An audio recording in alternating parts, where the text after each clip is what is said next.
नमस्कार मित्रों, आरोग्य जीवन यात्रा में आप सबका स्वागत है। मैं नेचुरोपैथ डॉक्टर राजेश पटेल बोलता हूँ। मैं योगा मास्टर भी हूँ और बेसिकली मैं सिविल इंजीनियर हूँ। हम यहाँ योगाहार यानी कि नेचुरल डाइट सिस्टम, प्राकृतिक आहार पद्धति पे बातें करते हैं। तो शरीर ये प्राकृतिक है, कुदरती है। शरीर भगवान ने बनाया है, मनुष्य ने नहीं बनाया है। मनुष्य जो मशीन बनाता है उसको ठीक कैसे रखा जाए उसके नीति नियम बनाने वाला देता है। तो शरीर भी ऊपर वाले ने बनाया है, तो उसके जो नीति नियम है शरीर को संभालने के, वो ऊपर वाले के ही ध्यान में लेने पड़ेंगे। फिर मनुष्य के नियम काम में लगने वाले नहीं है। तो हमको कुदरत को देखना पड़ेगा, समझना पड़ेगा। तो इसीलिए मैं यहाँ योगाहार को आहार का इंजीनियरिंग कहता हूँ। शरीर को कौन सा खुराक कैसे देना है, कब देना है, किस तरह देना है, शरीर शरीर में कैसे संभालने के लिए उसकी साफ सफाई कैसे रखनी है, वो सारा इंजीनियरिंग आपको यहाँ योगाहार में समझने को मिलता है। तो आरोग्य का पंचामृत क्या है? तो शरीर में बीमारी तभी आती है जब आप एसिडिक खुराक यानी कि पकाया खुराक तीनों टाइम खाते हो और ज्यादा खाते हो, तभी बीमारी आती है। बीमारी नहीं आती है अल्कलाइन खुराक से, यानी कि कच्चा खुराक जो है, बिना पकाया हुआ खुराक, वो अल्कलाइन है और इससे आपको बीमारी नहीं आती है। दूसरा, बीमारी जो है वो ज्यादातर कचरे की है। आपके आंतों में कचरा, खून में कचरा, ऑर्गेन में कचरा। तो कचरा निकालने का काम है उपवास का। उपवास करो, कचरे वाली बीमारियां ठीक हो जाएगी। दूसरी बीमारी होती है शरीर में सही रिपेयरिंग का सामान नहीं मिला है, यानी कि पोषक तत्वों के अभाव का, जिसको माल न्यूट्रिशन बोलते हैं। तो वो बीमारी आपको निकालनी है तो आपको सही खुराक देना पड़ेगा। तो यहाँ बीमारी निकालने के लिए दो रास्ते हैं, या तो कचरा निकालो या तो सही खुराक दे दो। हाँ, जो जैसी बीमारी वैसा उसका उपाय। तो रोग से बचने के लिए शरीर में कचरा इकट्ठा नहीं होने दो। आंतों में सबसे ज्यादा कचरा होता है, तो उसको निकालने के लिए एनिमा या मल शुद्धि का प्रयोग किया करो, या तो हफ्ते 10 दिन में उपवास करो। शरीर का दूसरा भी कचरा निकल जाएगा। बीमार हो तो डेयरी प्रोडक्ट छोड़ दो। तो ये पंच बातें जो है, पंचामृत है, वो बेसिक है उसका। तो इसी बेसिक के ऊपर यहाँ योगाहार का चार्ट है, जिसमें शरीर सफाई, शरीर खुराक और शरीर का सावधानी, ये तीन मेन मुद्दे हैं, उसके 8 हिस्से हैं। और इसके ऊपर से ये पूरा चार्ट बनाया है आहार का इंजीनियरिंग। शरीर में कहाँ कहाँ कचरा इकट्ठा होता है, शरीर को कौन सा खुराक चाहिए, किस टाइप का चाहिए, कितने प्रकार का चाहिए, कौन सा खुराक कहाँ से मिलेगा, शरीर को कैसे खुराक देना है, ये सारी बातें चार्ट में लिखी हुई है। ये चार्ट आप खास करके देखते रहिए, उसकी कॉपी रखिए। आप जो खा रहे हो उसके स्वाद के भी इफेक्ट है शरीर में, हर स्वाद अपना काम करता है, तो वो भी आपको पता होना चाहिए। तो ये सारी बातें समझने के लिए आपको हमारी योगाहार की यूट्यूब चैनल पे जाना पड़ेगा, उसको सब्सक्राइब कीजिए। और साथ में ये चैनल पे प्ले लिस्ट होता है, प्ले लिस्ट के अंदर पूरा कोर्स है योगाहार का। हाँ, टाइम लगेगा समझने में, लेकिन एक एक करके सारे वीडियो देख लीजिए। हाँ, ये बातें आपको कहीं मुफ्त में मिलेगी नहीं, और हमारे यहाँ ये सारी बातें आपको मुफ्त में मिल रही है। तो हमने जो पाया है वो आपको दे रहे हैं। हम जो मानते हैं, वो सोचते हैं, जो समझ है, वो सब आपको दे रहे हैं। ठीक है। तो यही हमारे मनुष्य जीवन का कर्म है, यही हमारे मनुष्य जीवन का धर्म है। आपको ये लिंक चाहिए योगाहार के कोर्स की, यूट्यूब चैनल की, तो मेरे नंबर पे व्हाट्सएप में हेलो हाई कीजिए, आपको तुरंत एक मैसेज आ जाएगा। उसके अंदर आपको सारी काम की लिंकें मिल जाएगी। हमारे व्हाट्सएप ग्रुप भी है, जो हर रोज हम वीडियो बनाते हैं उसके व्हाट्सएप ग्रुप में हम डालते हैं। तो आप गुजरात में तो हमने हर डिस्ट्रिक्ट वाइज एक ग्रुप बनाया है, आउट ऑफ स्टेट का भी इंडिया का ग्रुप है और एब्रोड का भी अलग ग्रुप है, इसमें आप ज्वाइंट हो सकते हो। आज एनडीएस व्यवहार में प्रश्न है, नमस्ते sir, what are the steps of precaution to be taken as per NDS before and after vaccine as department forced to take so that vaccine would be less in body, please guide, thanks। तो ये भाई साहब ने प्रश्न पूछा है कि department जहां जॉब कर रहे हैं वहां डिपार्टमेंट उनको फोर्स कर रहा है कि वैक्सीन लेनी पड़ेगी, तो अब एनडीएस करने वाले को वैक्सीन लेने से पहले और वैक्सीन लेने के बाद क्या प्रिकॉशन रखने चाहिए, उसके ऊपर उन्होंने राय मांगी है। पहले तो मैं आपको ये बता दूं कि वैक्सीन लेना ये कंपलसरी नहीं है। सरकार ने उसका एक नोटिफिकेशन भी दिया है। आप चाहे तो मैं वो नोटिफिकेशन के लिए आपको कांटेक्ट नंबर दे सकता हूँ। आरटीआई में सरकार ने वो बताया है कि भी वैक्सीन वो कंपलसरी नहीं है, लेकिन कई डिपार्टमेंट, कई कंपनियां अपने व्यक्तियों को, अपने एम्प्लॉइयों को फोर्स डाल रहे हैं। तो वो आपका अधिकार है, आप चाहे तो ना कर सकते हो, या तो उनके पास से प्रूफ मांग सकते हो कि भाई कहाँ कंपलसरी है वो बताइए। एनडीएस वाले को मेरे हिसाब से जो लोगों को उपवास की आदतें है, शरीर सफाई करने की खुद की तैयारी है, खुद वो समझ चुके हैं, हाँ, निर्जला उपवास करने की कैपेसिटी जिन्होंने डेवलप की हुई है, ऐसे लोगों को वैक्सीनेशन की जरूरत नहीं है। लेकिन ऐसे लोग, हाँ, हजारों में बहुत कम मिलेंगे, बहुत कम। तो आप खुद तय करो, आपको ऐसे लगता है कि मुझे शरीर में कोई भी सिम्टम्स आती है, गला पकड़ता है, बुखार आ रहा है, या जो वायरल इन्फेक्शन के जो सिम्टम्स है, तो उस टाइम मैं अपने आप को, हाँ, उपवास पे ले सकता हूँ, ड्राई फास्टिंग कर सकता हूँ, 24 घंटा उपवास करके अपने शरीर को क्लींजिंग करने का मौका दे सकता हूँ। तो आप वैक्सीन नहीं लोगे तो चल सकता है, क्योंकि आपको पता है कि शरीर में जब दिक्कत आती है तो आप अपने आप ठीक करने की कैपेसिटी रखते हो। लेकिन जो लोग एक टाइम का भी खाना नहीं छोड़ सकते, बिना खाए चल नहीं सकता, भूखे नहीं रह सकते हैं, ऐसे लोगों को तो मैं रिक्वेस्ट ही करूंगा कि कृपया आप जल्दी से जल्दी वैक्सीन ले लीजिए। क्यों? क्योंकि आपकी खुद की हालत नहीं है, खुद इतने तैयार नहीं है, खुद इतनी कैपेसिटी नहीं है कि आपकी ये वायरल इन्फेक्शन की सिम्टम्स को आप उसको कंट्रोल कर पाओ। तो उनके लिए allopathy is the best, vaccination is the best. तो आप वैक्सीन के लिए तैयार हो जाइए, जल्दी ले लीजिए, तो आपको जल्दी शरीर में ऐसी कोई समस्या आए तो आपको दिक्कतें कम आएगी। क्यों? क्योंकि वैक्सीन वो मेडिसिन नहीं है, वैक्सीन वो कोरोना का इलाज नहीं है। वैक्सीन आपको हेल्प कर रही है, क्या कि वैक्सीन लेने से आपके शरीर को पता चलेगा कि कोरोना का ऐसा वायरस है, उसको मारने के लिए मुझे क्या हथियार तैयार करने हैं, मेरे शरीर में क्या क्या सिम्टम्स, क्या क्या तैयारियां करके रखनी है। वो प्रिपरेशन है, ट्रेनिंग है शरीर को। तो वो ट्रेनिंग आप शरीर को एडवांस में दे दीजिए कि ऐसी कुछ हालत आए तो उस टाइम आपको ऐसा काम करना है। जैसे फायर वाले मॉक ड्रिल करते हैं ना, कि भाई मान लो फायर हो गया, तो उस टाइम हम कैसे उसको लिपटेंगे, उसको जल्दी कैसे कंट्रोल करें, उसकी मॉक ड्रिल ये लोग लगाते हैं। हाँ, जैसे रियल में फायर लगा हो इसी वो प्रयोग करते हैं। फिर जो जो फायरमैन है वो कहाँ गलती करता है, ये सारी बातें वो चेक करते हैं, फिर उसको ट्रेनिंग देते हैं।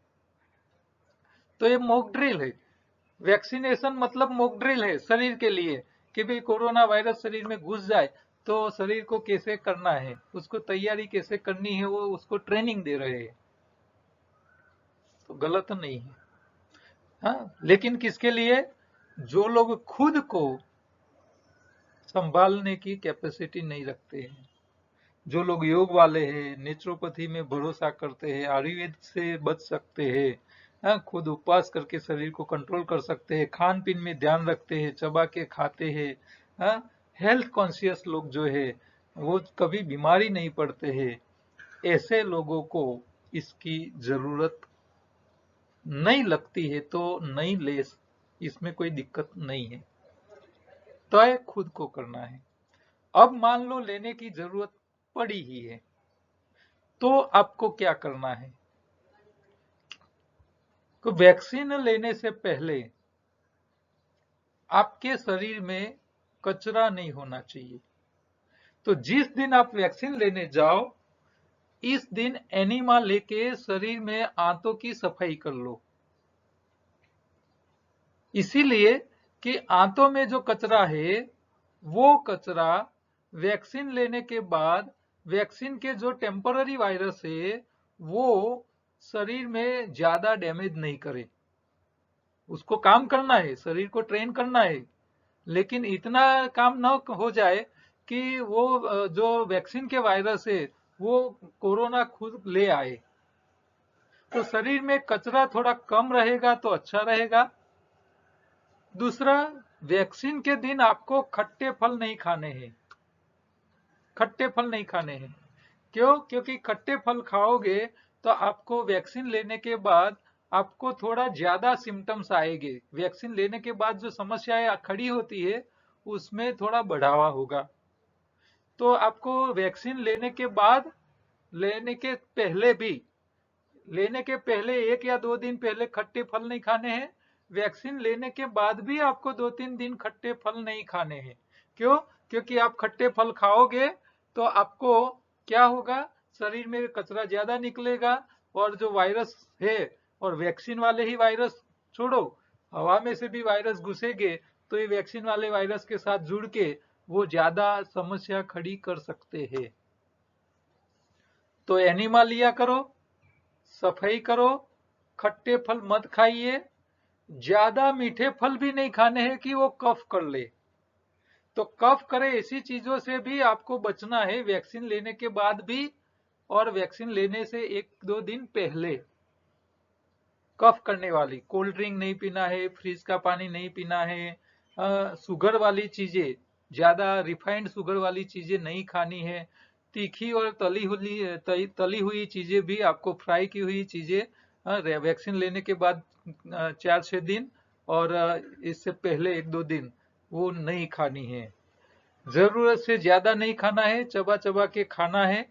और मान लो वैक्सीन लेने के बाद आपको कोई सिम्टम्स आ जाए तो आप मान लो हर रोज वर्कआउट करते हो, एक्सरसाइज करते हो, तो एक्सरसाइज भी नहीं करनी है, उस टाइम आराम करना है और खाना कम कर लेना है। और जो भी खाना है वो बिना मीठा या मीठी यानी शुगर वाला और बिना खट्टा, ऐसा खुराक कच्चे में खाना है। पकाया कम खाना है। वैक्सीन लेने से पहले और वैक्सीन लेने के बाद थोड़े दिन के लिए आपको डेयरी प्रोडक्ट छोड़ देनी है। ये आपको, कई लोग एनडीएस करते हैं लेकिन शाम को डेयरी प्रोडक्ट खाते हैं, कई लोग हफ्ते में 2-4-6 दिन। तो इस टाइम आपको डेयरी प्रोडक्ट्स भी नहीं खानी है। ठीक है? थोड़ा शरीर में सिम्टम्स आए तो इससे घबराने की जरूरत नहीं है। उस टाइम खाना जरा थोड़ा कंट्रोल कर लेना है। लोग ऐसा बोलते हैं कि वैक्सीन लेने के बाद ज्यादा खाइए, भूखे मत रहिए, ऐसा मत करो। ये गलत रास्ते हैं। ऐसा करने से कई लोगों को वैक्सीन लेने के बाद सिम्टम्स बढ़ जाते हैं और बीमार पड़ते हैं, और 2-2 वैक्सीन लेने के बाद डॉक्टर्स भी मर चुके हैं। डॉक्टर्स भी मर क्यों? क्योंकि शरीर की सफाई का ध्यान नहीं रखते हैं और ज्यादा कचरा इकट्ठा हो जाता है और वैक्सीन उसको फंसाता है। तो ये तो ट्रेनिंग है। आप साइकिल चलाने की ट्रेनिंग बच्चे को दे रहे हो और बच्चे को आपको पीछे पीछे भागना पड़ेगा, आपको उसको कंट्रोल भी करना पड़ेगा। वो गिरने जाए तो आपको पकड़ लेना पड़ेगा, और आप पीछे नहीं चलोगे तो क्या होगा? बच्चा गिर जाएगा, एक्सीडेंट हो सकता है, हाथ पैर टूट सकते हैं। तो यही समस्या आपके शरीर में वैक्सीन लेने के बाद हो सकती है। हाँ, तो सावधानी बहुत जरूरी है एनडीएस वाले को तो खास, क्योंकि एनडीएस वाले के शरीर में कच्चा ज्यादा जाता है, मीठे फल ज्यादा खा लेते हैं, खट्टे भी ज्यादा खा लेते हैं, तो उस टाइम कचरा ज्यादा निकल जाता है, तो समस्याएं आ सकती है। तो इससे बचने के लिए आसान रास्ते हैं, थोड़े प्रिकॉशन आपको रखने हैं। दूसरा एक प्रश्न है, मारू नाम हर्षदભાઈ છે, સુરત હીરા ઘસું છું, મારી ઉંમર 59 વર્ષ છે, પહેલા વજન 120 કિલો હતું, હાલ મારું વજન 75 કિલો છે અને 1 વર્ષથી એનડીએસ કરું છું। સવારે એનીમાં 2 વાર લેવું પડે છે, બપોરે 12:30 વાગે 1 વાગે ગ્રીન જ્યુસ લઉં છું, લીલા પાંદડાનું બનાવું છું, ધાના પાલક ફુદીનો મીઠો લીમડો દૂધી કોરું બદામના પાન બીલીના પાન અને ગોળ શેકેલ જીરું પાવડર મરી પાવડર અને સેંધા નમક લીંબુ નાખું છું। ફ્રૂટ જ્યુસ સાંજે થોડું કાચું અને એક ભાખરી અને શાક શ્રીફળની છાશ ખાઉં છું। પહેલા મને ડાયાબિટીસ હતી, હવે ડાબી સાઈડનો દુખાવો હતો, હવે મને મટી ગયો છે, પણ હવે મને બંને હાથ ખભાથી કોણી સુધી દુખાવો થાય છે અને હમણાં 2-3 દિવસથી ડાબા પગની નસ પકડાઈ ગઈ છે અને બહુ આખો દિવસ પગમાં દુખાવો થાય છે। બોડી ચેક કરાવે છે, B12 ઘટે છે, ડોક્ટર દવા લેવાનું કહે છે, તો મારે દવા લેવી કે ન લેવી? तो देखिए, यहाँ जो भाई है वो सूरत के है, हीरा घिसते हैं, पहले 120 किलो वजन था उसका, अभी 75 किलो वजन हो गया है। डायबिटीज था वो चला गया है, और उसको दूसरी एक समस्या थी, डाबी साइड का पेन था लेफ्ट साइड में, तो वो भी उसको खत्म हो गया है। अब उनको B12 की कमी हो गई है और डॉक्टर्स दवा लेने के लिए बोल रहे हैं, और साथ साथ में फ्रोजन शोल्डर की भी समस्या आई हुई है। हाँ, और पैर में भी नस की समस्या चालू हुई है। तो यहाँ आपको अभी क्या हो रहा है कि आपका जो वजन कम हो रहा है, वजन कम हो गया इसका मतलब शरीर का कचरा निकल गया, कचरा निकल गया तो कचरे के हिसाब जैसे बीमारियां थी वो आपकी चली गई।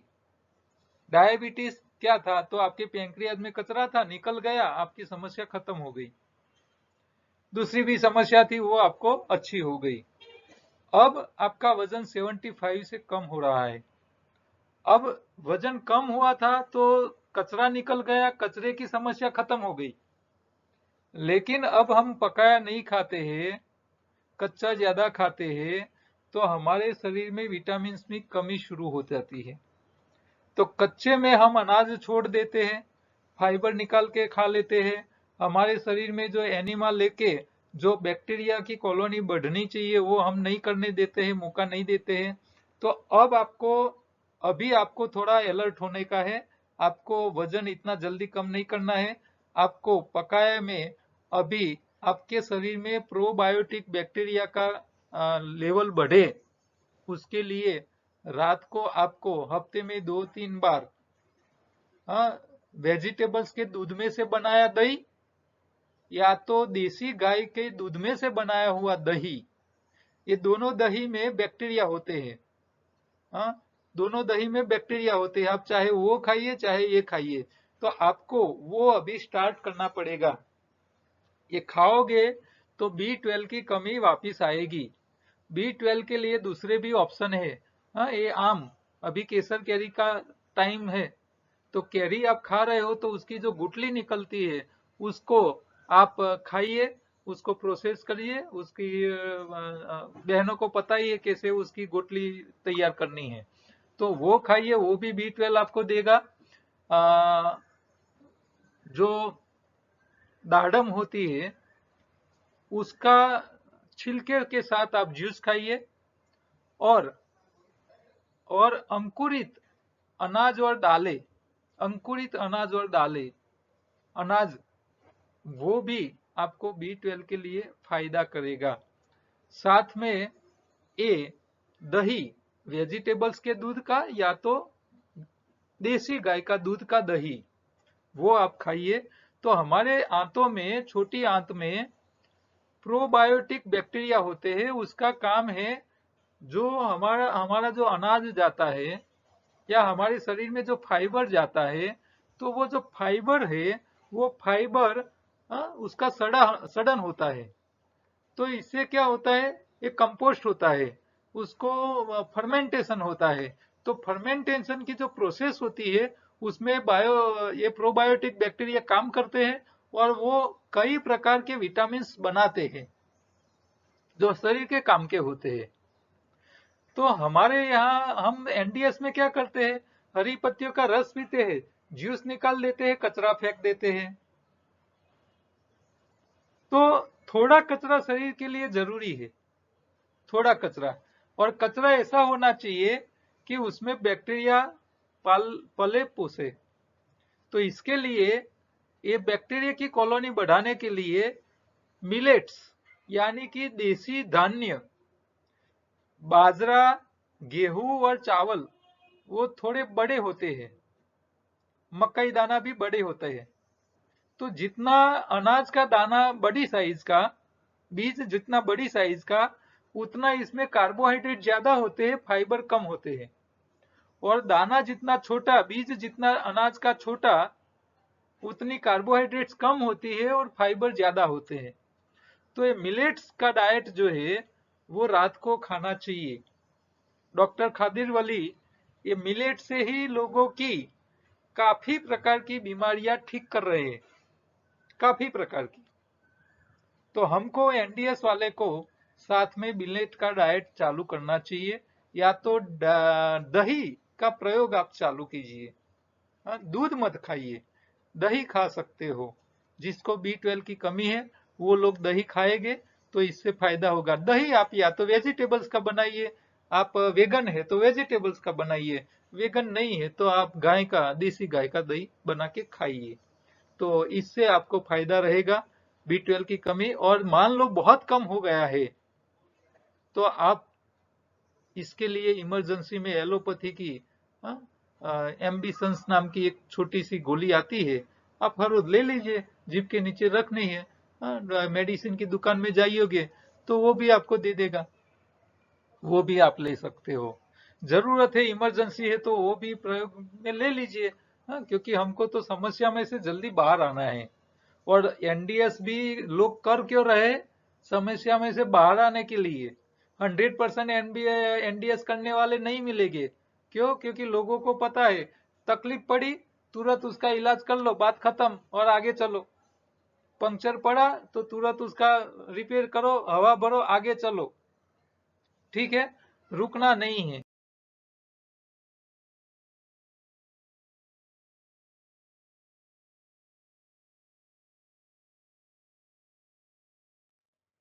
तो आपको ये छोटी सी बात का ध्यान रखना है, वजन बहुत कम ना हो जाए इसका भी आपको ध्यान रखना है। और साथ में बी 12 जैसी विटामिन्स की कमी ना हो जाए इसके लिए ये हमारे डाइट में थोड़ा मिलेट्स का प्रयोग आप कीजिए। और बिल्कुल दुबले पतले मत हो जाना। दूसरा एक प्रश्न है, हरे कृष्णा सर, मारा नसल पोलिप्स नाक में मसा है, बहु बड़े हो गए हैं। पिछली साल मार्च महीने से मुझे पेन, ये दिक्कत है। 1 साल से मैं एनडीएस कर रहा हूँ। मेरे दूसरे शरीर की दूसरी समस्या में फायदा हो गया है, लेकिन ये मसे जो है नसल के, नाक के अंदर के जो मसे है उसमें फायदा नहीं हुआ है, उल्टे उसको वो बड़े हो रहे हैं। सीएनटी रिपोर्ट उन्होंने कराया है तो उनको हेडेक हो रहा था, तो वो रिपोर्ट उन्होंने कराया है। डॉक्टर बोल रहे हैं कि ऑपरेशन करके निकाल दीजिए। तो मैं 1 साल से ट्राई कर रहा हूँ, लेकिन दूसरी समस्या में फायदा हो गया है, लेकिन ये नेसल की जो मसे है उसमें फायदा नहीं हो रहा है। नाक ब्लॉक हो रहते, ब्लॉक ही रहते हैं। आपको पर्सनली मिलना है, लेकिन कोरोना के हिसाब से मैं नहीं आ पा रहा हूँ। तो आप मुझे उसके ऊपर गाइड कीजिए। तो ये नाक के अंदर मसे होते हैं, वो ज्यादातर तभी फूलते हैं जब शरीर में कफ बढ़ता है या वायु प्रकृति बढ़ती है। ये दो चीजों से ये नाक के अंदर, नसल के अंदर, ऐसे आप देखोगे तो यहाँ से लाल रंग के दिखते हैं, वो फूलते हैं तो बड़े हो जाते हैं। तो यहाँ दो साइड दो होते हैं छोटे छोटे, वो ज्यादा फूल जाते हैं तो श्वास लेने में भी दिक्कत आती है। तो आपको फायदा इसीलिए नहीं हुआ है क्योंकि एनडीएस में आपने दो बातों का ध्यान नहीं रखा। एक तो ऐसे खुराक ज्यादा खाए जो कफ वर्धक हो, और दूसरा जो वायु प्रकृति करे। ऐसे खुराक आपको कम खाने पड़ेंगे। आपको पित्त बढ़ाए, गर्म करे ऐसी चीजें थोड़ी ज्यादा खानी पड़ेगी। हाँ, गर्मी बढ़ाए ऐसे तो गरम मरे मसाले ज्यादा खाइए। कफ करे, कफ कौन करता है? तो ज्यादा मीठी चीजें कफ करती है, और रिफाइंड चीजें भी कफ करती है। तो आपको शुगर कम खाना है, मीठे फल कम खाने हैं, ज्यादा पके हुए फल भी नहीं खाने हैं। वो खाओगे तो कफ बढ़ेगा, और ये जो है नसल वो फूलेगे, मसे है वो बड़े होगे। तो आपको ये भी आपको ध्यान रखना है। दूसरा, खट्टी चीजें जो हमारे खून में वायु प्रकृति को बढ़ाते हैं, तो आपको खट्टी लिमिट में खानी है। इतनी ज्यादा नहीं खानी है कि वो आपके शरीर में ज्यादा कचरा निकाले, और खून में ज्यादा कचरा बढ़ जाए और आपके नस्ल फूले बड़े हो जाए। तो कच्चे में ये थोड़ी आपको ध्यान रखनी है। आप दोपहर को कच्चा खुराक खाओ तो इसके साथ सूखे चीजें खाइए, सूखी, जैसे खाखरा है, मुरमुरे है, भुने हुए चने हैं, ऐसी। और ज्यादा प्रवाही वाली, कच्चे में ज्यादा पानीदार, यानी कि आप खरबूजा है, शक्कर टेटी है, जिसमें जो जो फल में पानी ज्यादा हो, ऐसी चीजें कम खाइए, या तो मत खाइए। पत्तियां खाइए आप, पत्तियों का रस निकाल के पत्तियों की चटनी बना के खाइए, लेकिन पानीदार फ्रूट्स कम खाइए आप। तो आपको इसमें से फायदा मिल जाएगा। हाँ, तो ये छोटी गलती जो है ये आपको सुधारनी है। हाँ, ये ऑपरेशन करने की जरूरत नहीं पड़नी चाहिए। हाँ, तो ये थोड़ा चेंज कर लीजिए आप। और थोड़ा बॉडी में गर्मी होनी चाहिए, गर्म करनी चाहिए। तो आपको गाजर है, बीट है, अदरक है, ऐसी तुलसी है। हमारे पास तुलसी, हल्दी और अदरक का एक्सट्रैक्ट निकाला हुआ ड्रॉप आता है, आप वो लिया करो, पानी के अंदर डाल दो, दो ड्रॉप, और पिए। और साथ में आप ये भी कर सकते हो, अदरक को सुखा देते हैं तो सूंठ बनती है, तो आप सूंठ को जैसे छींकनी खींचते हैं इसी तरह, दिन में 2 बार आप खींचिए। तो अंदर आपके जो वायु कोतर है नाक के अंदर, उसमें ये बैक्टीरिया जो होते हैं, वायरस जो होते हैं, कोल्ड के, ठंड, कफ के, वो बढ़ावे कम हो जाएगा। फेफड़ों तक कम होगा, कफ कम रहेगा, गले में भी कफ कम रहेगा। तो आपको ये नसल फूलने की समस्या कम हो जाएगी। आपके खून के अंदर भी वायरस नहीं बढ़ने चाहिए, कफ के, वायु के भी नहीं बढ़ने चाहिए, तो वायु प्रकृति भी नहीं होनी चाहिए। तो वायु प्रकृति जब ज्यादा खट्टा खाते हैं, ज्यादा कचरा बॉडी में निकलता है, खून में इकट्ठा होता है, तभी वायु प्रकृति बढ़ती है। तो ज्यादा पके हुए फल, ज्यादा बासी खुराक, और ज्यादा कफ करने वाली चीजें आपको थोड़ा परहेज करना है। थोड़े टाइम आप संभाल लीजिए, आपकी ये समस्या अपने आप जैसे शरीर में से वायु और कफ कम हो जाएगा, अपने आप वो छोटे हो जाएंगे। उसको निकाल दोगे तो वो फिर बढ़ेगे नहीं, और शरीर में पता नहीं चलेगा आपको शरीर में समस्या बढ़ी है या नहीं। तो ये नाक के मसे, गले के काकड़े जिसको टॉन्सिल बोलते हैं, और मल मार्ग के मसे जिसको हम पाइल्स बोलते हैं, ये तीनों को कभी काटना नहीं चाहिए, कभी नहीं काटने चाहिए। ठीक है, ये तो सिग्नल दे रहे हैं हमारे शरीर में गड़बड़ी है ऐसा। ओके। और हो सकता है तो मैं अहमदाबाद सेंटर पे मंगलवार, गुरुवार और शनिवार, ये 3 दिन, मंगल, गुरु और शनि, ये 3 दिन में अहमदाबाद 4 से 6 मिलता हूँ, तो आप आ सकते हो। बाकी के दिन में गांधीनगर सेंटर पे होता हूँ। आज की उपयोगी प्रोडक्ट है जॉइंट पेन कैप्सूल। हमने नीम की पत्तियों में से एक्सट्रैक्ट निकाला है, और वो एक्सट्रैक्ट हमारे पेन मैनेजमेंट के लिए बहुत काम का है। तो जिन लोगों को जहां जहां जॉइंट में पेन है, वो पेन को कम करने के लिए ये जॉइंट पेन की कैप्सूल बहुत अद्भुत काम करती है। करीब 70-80% पेशेंटों को तो काफी अच्छा लाभ दे रहा है। हाँ, सबको मिल जाएगा उसकी गारंटी हम नहीं दे सकते, क्योंकि दवाई में ऐसी बात है, चाहे आयुर्वेद की हो, एलोपैथी की हो, कोई भी दवाई जो है दवाई है। दवाई का काम है पेशेंट को राहत देने का। तो आपको जॉइंट में पेन है और पेन नहीं हो, कम हो रहा है, तो आप हमारा जॉइंट पेन का जो जॉइंट का जो दुखावा है उसको, घुटन का हो या कहीं भी, तो वो गोली आप लोगे तो ज्यादातर लोगों को तो इसमें फायदा हो रहा है। ठीक है, तो ये नीम में से एक्सट्रैक्ट निकाला है, ये आयुर्वेद है, ये हर्बल है, इसकी साइड इफेक्ट नहीं है। ये हमको मेन मेन बेनिफिट है। आप डॉक्टर, एलोपैथी के डॉक्टर के पास जाओगे तो वो पेन किलर देगा, और पेन किलर शरीर में दूसरी समस्याएं खड़ी करता है। ये नीम के पत्तियों से निकाला है, एक्सट्रैक्ट है, हर्बल है, इससे आपको कोई नुकसान होने वाला नहीं है, ये पक्का है। ठीक है, तो ये गोली हर रोज आप एक एक खाने के बाद ले सकते हो, हमारे पास से मंगवा सकते हो। काम की बातों में, हाँ, यदि आपकी पत्नी के साथ आप हर रोज झगड़ते रहोगे तो तलाक हो जाएगा। हाँ, इसी तरह शरीर को हर रोज प्रतिदिन दवाई खिलाते रहोगे तो एक दिन शरीर आपको छोड़ के तलाक ले लेगा, ये बात पक्की है। तो दवाइयों के ऊपर पत्नी के साथ झगड़ा करो, और जो जोखम है वैसा ही शरीर को हर रोज दवाई खिलाते रहो, तो वो भी जोखम ही है, कभी भी शरीर आपका साथ छोड़ सकता है। आलस शुरू में सुखद लगती है, लेकिन पिछली जिंदगी में दुख लाता है। इसी तरह मेहनत शुरू में दुखदायक होता है, कष्टदायक हो सकती है, लेकिन बाद में खुशियां देती है। तो आपको चॉइस करनी है, आलस रखनी है या मेहनत करनी है।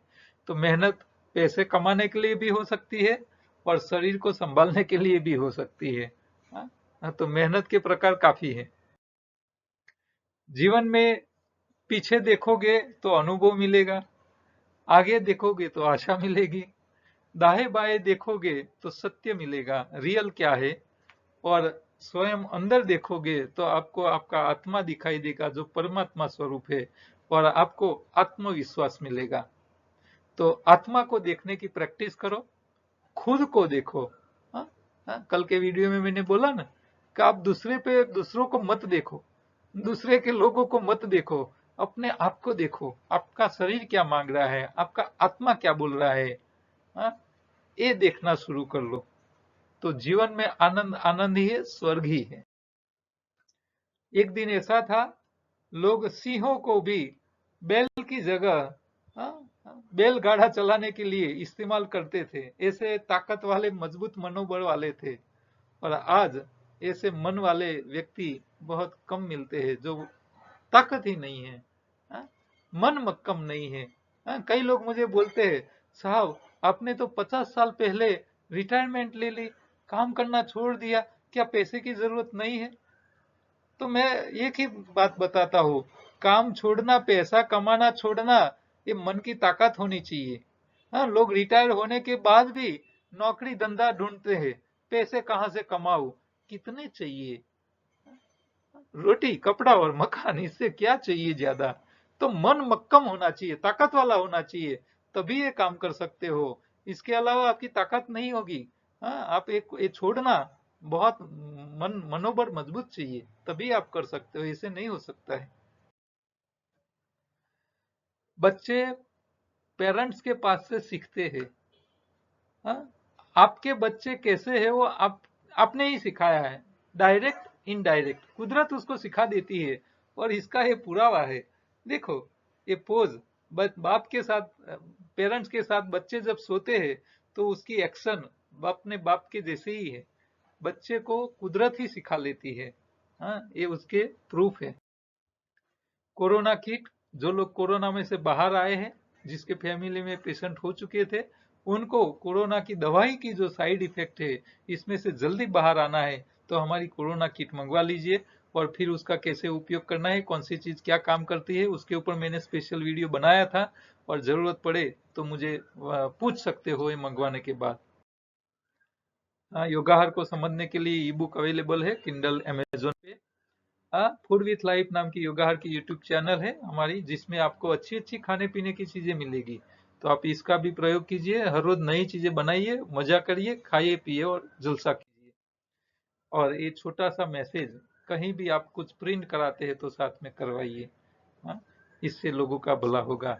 हमारी बातें आपको अच्छी लगती है तो आइए वीडियो लोगों को शेयर कीजिए, यूट्यूब चैनल सब्सक्राइब कीजिए। और आप प्रश्न मुझे मेरे व्हाट्सएप नंबर पे पूछिए। आपको कोई भी कंफ्यूजन है तो उसके जवाब हम देने का अवश्य प्रयत्न करेंगे। कल दोबारा दूसरे प्रश्नों के साथ मिलेंगे। तब तक नमस्कार।